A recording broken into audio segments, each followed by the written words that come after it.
As an artist deeply immersed in the beauty of art and architecture, I've discovered an unexpected muse in succulent plants. These seemingly simple yet intricately designed succulents have become the heartbeat of my artistic endeavors, influencing the colors I choose, the patterns I create, and the stories I tell on canvas and within architectural designs.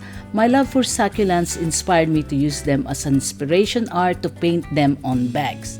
If you have passion for creativity, an eye for design, or love that mesmerizing allure of succulent plants, you've found your artistic haven.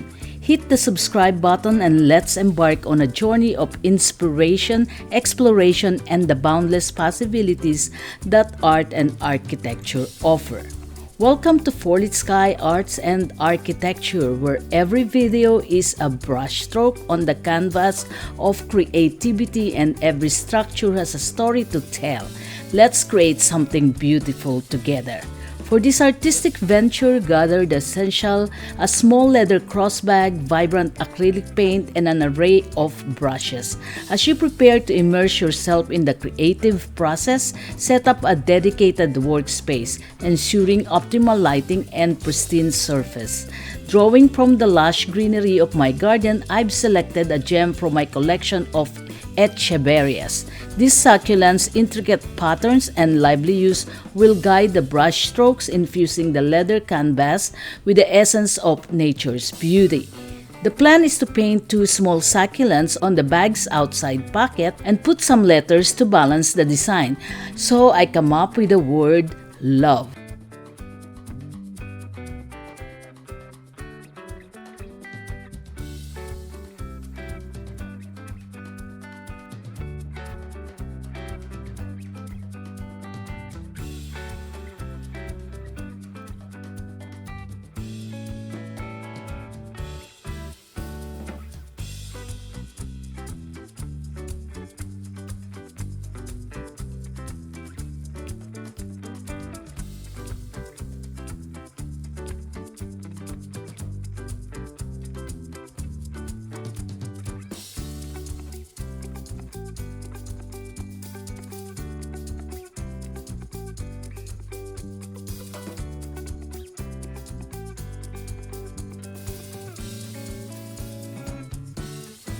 I choose the subtle pink outlined with brown color.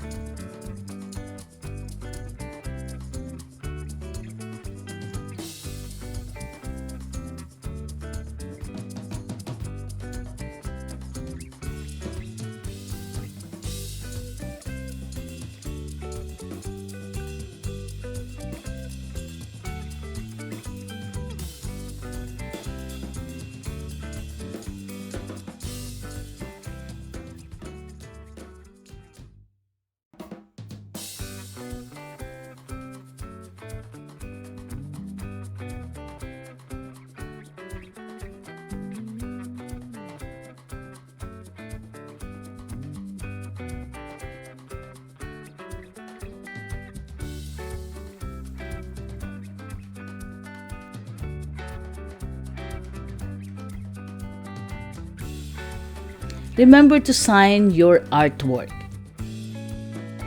This finished product is my gift to my sister-in-law, so here is the final piece that reflects my inspiration from my love for succulents.